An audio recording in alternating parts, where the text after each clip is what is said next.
Daraxtlar sayyoramizdagi eng katta organizmlardan biri. Ammo ular o'sishlikka ozuqani qayerdan oladi? Bu haqida videorolikni oxirida. Hozir esa Ko'pchilikda shunaqa savol tug'iladi. Nega qog'oz, yog'och, mato, benzin yonadi-yu, tosh, tuproq, suv yoki temir yonmaydi? Buning sababi yonish degan jarayon bilan bog'liq. Yonish bu moddaning havodagi kislorod bilan tez reaksiyaga kirishib, issiqlik va yorug'lik chiqarishidir. Qog'oz, yog'och, mato va benzinning tarkibida asosan uglerod va vodorod bo'ladi. Shu elementlar kislorod bilan tez birikadi. Natijada olov paydo bo'ladi. Ayniqsa benzin juda tez bug'lanadi. Shuning uchun ozgina uchqun tushsa ham darrov alangalanadi. Yana bir sabab shuki, bu moddalar past haroratda ham yona oladi. Gugurt yoki yengil uchqun yetarli bo'ladi. Endi yonmaydigan narsalarga kelsak. Tosh va tuproq asosan oksidlardan iborat. Ya'ni ular allaqachon kislorod bilan birikib bo'lgan. Shuning uchun ularda yonadigan narsa qolmagan. Suv esa umuman yonmaydi. Chunki suv vodorod yonib bo'lgandan keyin hosil bo'ladigan modda. Shuning uchun suvni yana yoqib bo'lmaydi. Temir esa oddiy holatda yonmaydi. U faqat sekin asta kislorod bilan birikib zanglaydi. Temir yonishi uchun juda yuqori harorat kerak bo'ladi. Lekin temir kukun holida bo'lsa yoki po'lat tola bo'lsa, ba'zi sharoitlarda yonishi, ya'ni erishligi mumkin. Chunki bunday holatda kislorod bilan aloqasi ko'payadi. Xulosa qilib aytganda, yonadigan narsalarda uglerod va vodorod ko'p bo'ladi va ular kislorod bilan tez reaksiyaga kirishadi. Yonmaydigan narsalar esa allaqachon kislorod bilan birikib bo'lgan yoki yonib bo'lgan holatda bo'ladi. Yog'och aslida yonmasligini bilasizmi? Yog'och yong'inlari piroliz deb ataladigan molekulyar jarayon natijasidir. Issiqlik yog'ochga yaqinlashganda yog'ochning harorati ko'tariladi. 100 daraja Selsiyda yog'ochdagi suv qaynay boshlaydi va bug'lana boshlaydi. Harorat ko'tarilishda davom etar ekan, yog'och termal parchalanishni boshlaydi va atrofdagi havo bilan aralashadigan gazlarni chiqaradi. Ba'zi gazlar tutun hosil qilish uchun soviydi va ko'mir va kul shaklida gazsimon bo'lmagan uglerodni qoldiradi. Boshqalari kislorod bilan reaksiyaga kirishib, olovni yoqib, elektronlar energiya sathidan pastga siljib, yorug'lik chiqarganda energiya ajralib chiqadi. Demak, yog'och o'ziga to'plagan gazlarni chiqarishi natijasidagina yongandek tuyuladi. Aslida esa unda yig'ilgan ba'zi gazlargina yonadi.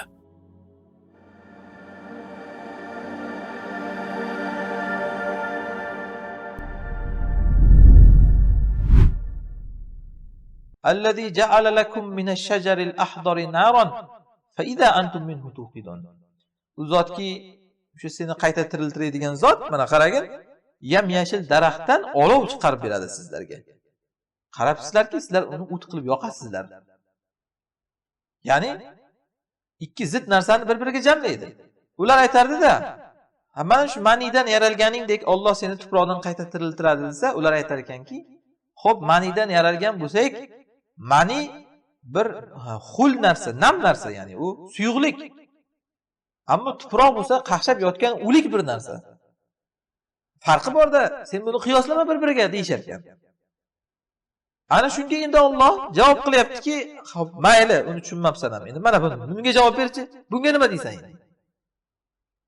Alloh senga yam-yashil daraxtdan o't chiqarib beryapti-ku. Ya'ni yam-yashil daraxtni mana hozir qarang.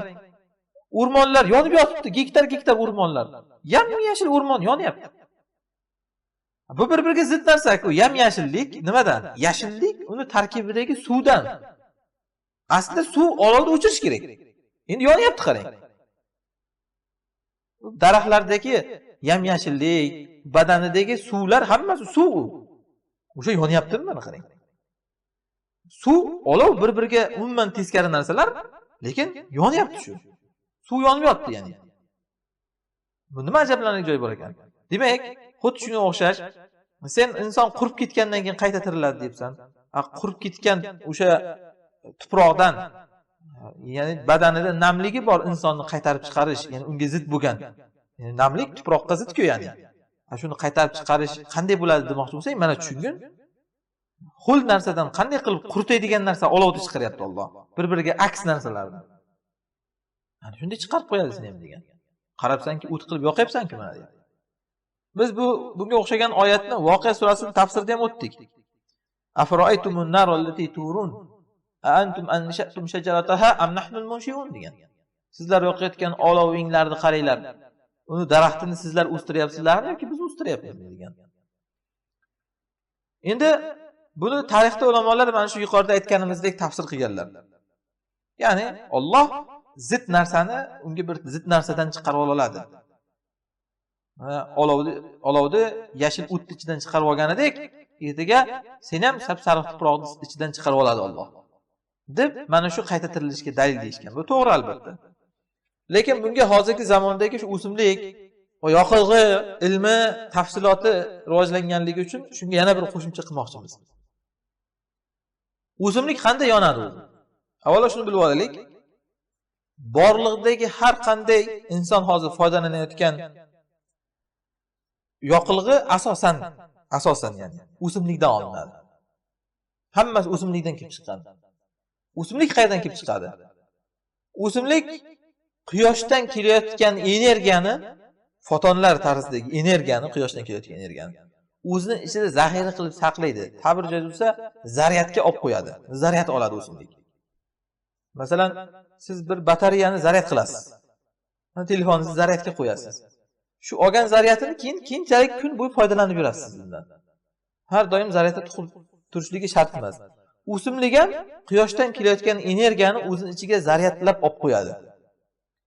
Bu zaryadlab uni energiyaga aylantirib, quyoshdan kelayotgan energiyaga o'simlik ichiga zaxira qilib olib qo'yishligi uchun bir qancha jarayonlardan o'tadi. Birinchi jarayon, bu uchun o'simlik poyasi ko'karib, barg chiqarib turishlik uchun yerdan suv orqali o'ziga elementlarni jamlaydi. Bu elementlar suv orqali o'simlikning ichiga kiradi, tomiridan ya'ni. Va keyin o'simlik suvni chiqarib yuborish kerak-ku nimadir qilib. Nima qilib chiqarib yuboradi suvni? Suv vodorod va kisloroddan tashkil topgan. Vodorodni ichida olib qoladi-da o'simlik, kislorodni havoga chiqarib yuboradi. Bu fabrika, bu katta bir fabrika o'simlik. Bizga keraklik, biz va jonivorlar nafas olishimiz uchun kerak bo'lgan kislorodni suvni ichidan oladi o'simlik. Qayerdan oladi u? Suv, vodorod va kisloroddan tashkil topgan deyapmiz u. Suvni ichidan ajratib oladi. Laboratoriya o'simlikning ichi ya'ni. Kislorodni tashqariga chiqarib yuboradi-da biz nafas olishimiz uchun vodorodni olib qoladi. Vodorod esa yoqilg'i manbasi. Bugungi kunda hattoki mana dunyodagi eng katta portlovchi modda vodorod bombasi. Vodorod bombasi. U suvning ichidagi elementdan u. Keyin yerdan olgan demak suvni o'simlik vodorodini o'ziga olib qolib, kislorodni havoga chiqarib yuborgandan keyin biz u kislorodni nafas olib, biz karbonat gazini chiqaramiz. O'simlik mana shu karbonat gazini ham havodan olib o'zini ichiga yutadi, zaxira qilib. Karbonat gazi ham yoqilg'i uchun kerak bo'lgan gaz. Yoqilg'i uchun.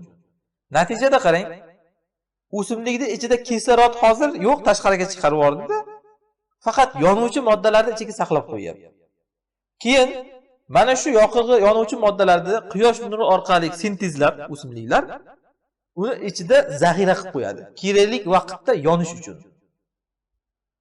Siz kelib o'simlikni qattiq qizitganingizda bir nimani unga ishqalab, yog'ochni masalan, yoki unga bir o't qo'yib unga o'simlikni qizitganingizda uni ichidagi ana shu elementlar, karbon gazi, vodorod va boshqa narsalar harakatga keladi o'simlik ichida.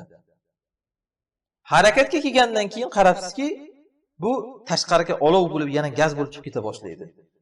O'simlik yonganda tashqariga nima chiqib ketadi? Karbonat gazi chiqib ketadi. Shuning uchun mana o'simliklarni yoqib ursangiz, atmosferani zaharlayapsan, kislorod qolmay ketyapti deb shikoyat qilishadi. Olov yonganda undan karbonat ajralib chiqadi yana. Endi bu jarayonni qarang. Havodan karbonat olgan edi o'simlik.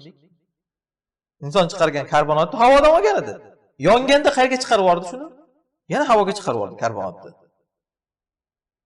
Va suvdan kislorod olib, uni havoga chiqarib yubordi. Shuni ichida orasida saqlab o'tirdi u o'zining jasadida mana shu narsalarni. Mana shu aylanish jarayoni, ya'ni havodan karbonat oladida, ichida saqlab turadida, keyin yana havoga karbonat chiqaradi yongan vaqtda o'simlik.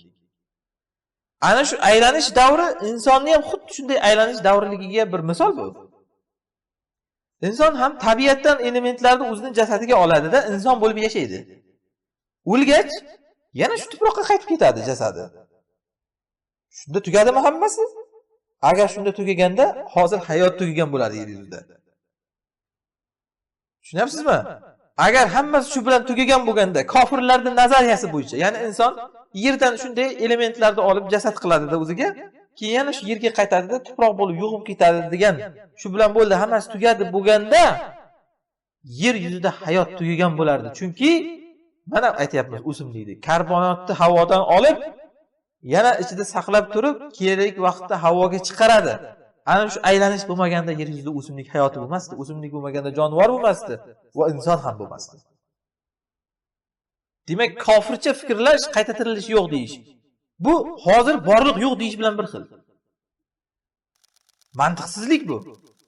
Qayta tirilish yo'q deyish, hozir borliq yo'q deyish bilan bir xil. Chunki borliq qayta tirilish evaziga borliq bo'lib turibdi. Aylanish evaziga. Agar aylanish yo'q bo'lsa, inson ham qayta tirilishligi yo'q bo'lsa, borliq ham aylanmasligi kerak. Va hayot shunda to'xtashligi kerak edi. Hamma narsani bir marta yeb qo'yib odamzod shu bilan hayot tugagan bo'lishi kerak edi.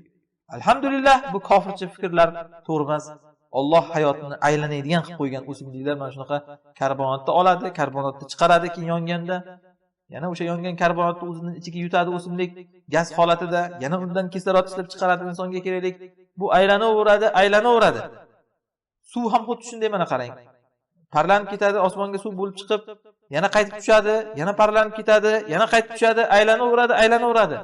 Agar bir martada kelib shu bilan yo'g'ib ketganda, qayta tirilish yo'q bo'lganiga o'xshab, yer yuzida hayot bo'lmasdi.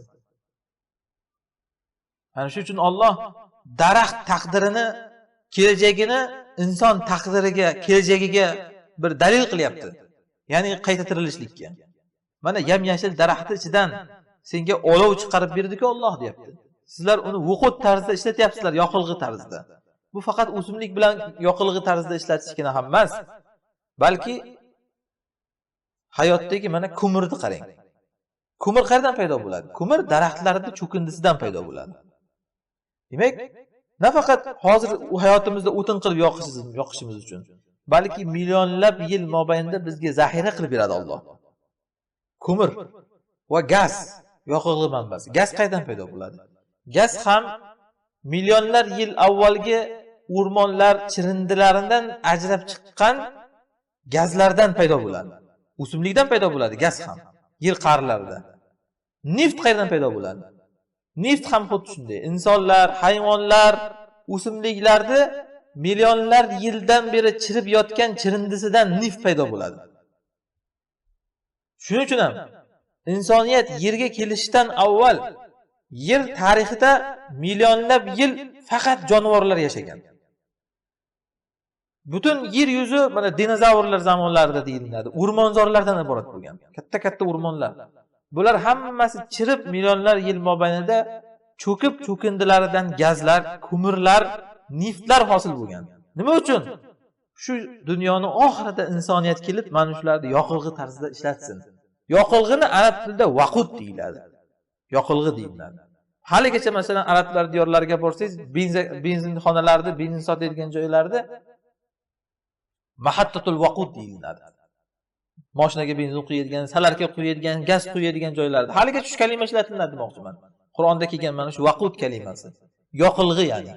Alloh aytayaptiki, allazi ja'ala lakum, u zot sizlarga qilib berdi ana shuni. Ya'ni inson hayotga kelishidan avval millionlab yil mobaynida yer tarixida yam-yashil daraxtlardan Alloh insonga energiya qilib berdi.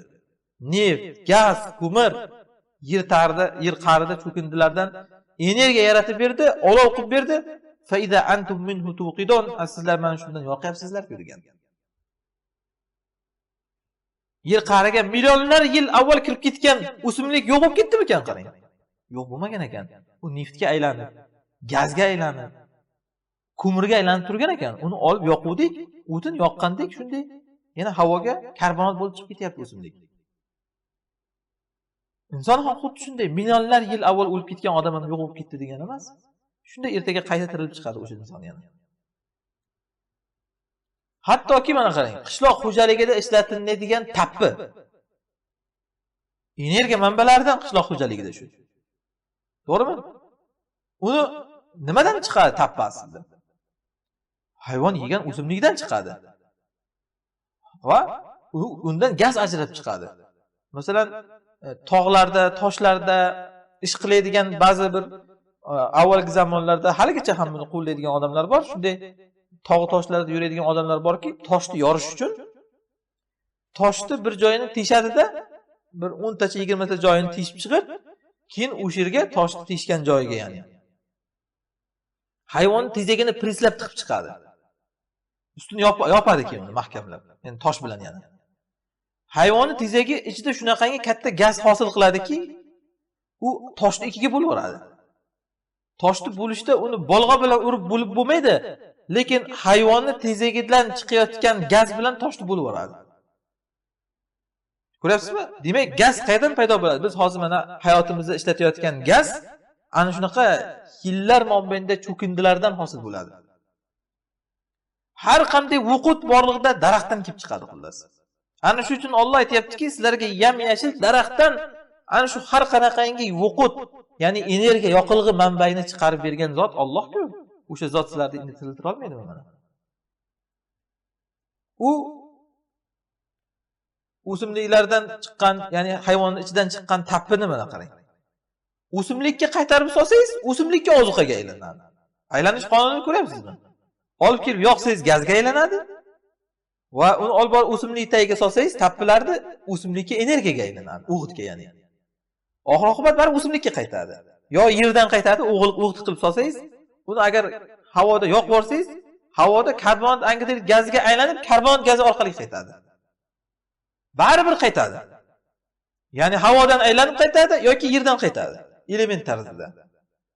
O'simlikka qaytyapti mana qarang. Inson insonligiga qaytmaydi endi.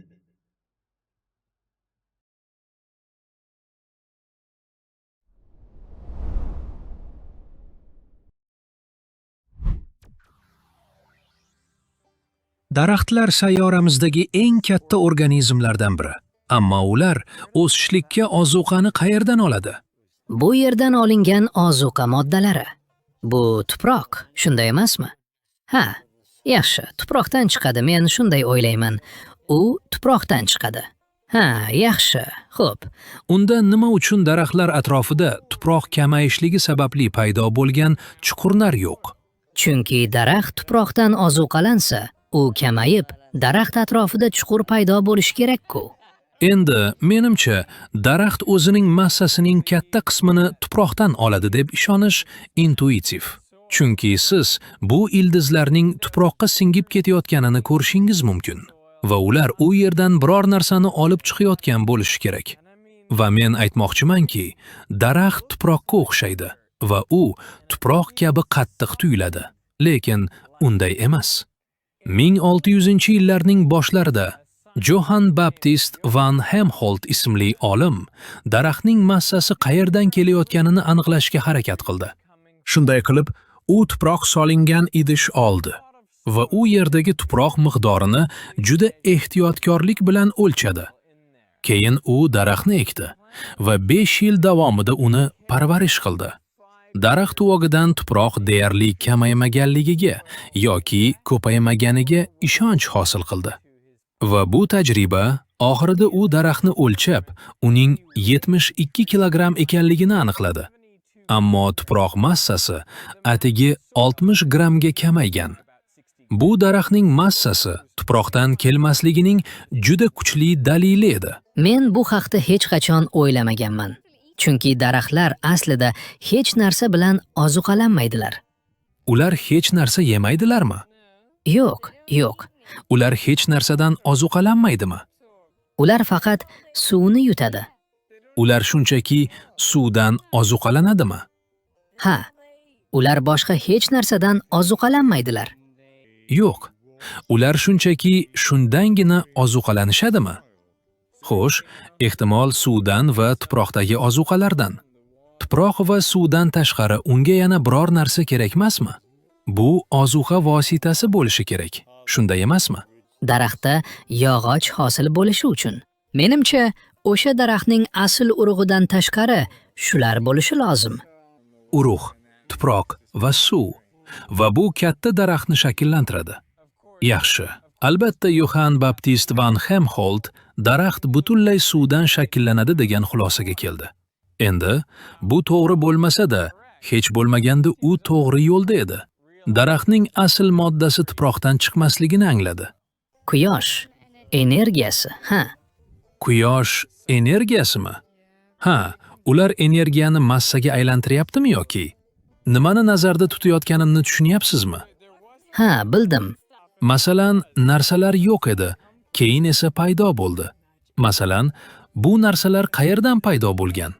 Mo'jiza, bilmadim. Mening savolim shundaki, ular katta bo'lib o'sishlik uchun bu massani qayerdan olishadi? Quyosh. Bu yomg'irdanmi? Va quyoshdanmi ehtimol? Yorug'likdanmi? Quyosh nuri va quyosh nuridan. Quyosh nuridanmi? Quyosh nuri daraxtga massa qo'shadimi? Menimcha o'sishi uchun quyosh nuri kerak. Ha, ular usiz o'smaydi. U massa qo'shadimi yoki yo'qmi bilmayman, lekin ular usiz o'smaydi. Albatta, daraxtning shoxlari va barglariga materiyani hosil qilishi uchun quyosh energiyasi kerak. Lekin quyoshning o'zi energiya, materiya, ya'ni modda emas. Xo'sh, menimcha biz bunga ham havoni qo'shishimiz kerak. Havoda bir kerakli element bo'lishi kerak, bilasizmi? Havoda nima bor? Havoda unga kerak bo'lgan gaz ham bor. Kislorod. Daraxtlar kislorodga muhtoj. Ha, ularga kislorod kerak, shunday emasmi? Va menimcha kislorod. Albatta kislorod. Tabiatda nimalar karbonat angidrid bilan ozuqalanishi ko'pchiligimiz bilamiz. Shunday ekan, daraxtning 95% aslida karbonat angidriddan hosil bo'lishini bilsangiz, ajablanasizmi? Daraxtlar asosan havodan iborat. Ha, shu sababli bizga ma'lum bo'lishicha, daraxtlar asosan o'zlari qabul qiladigan karbonat angidriddan havodan tashkil topgan. Va qiziqarli tomoni shundaki, biz karbonat angidrid va vodorod kislorodni nafasimiz bilan chiqaramiz.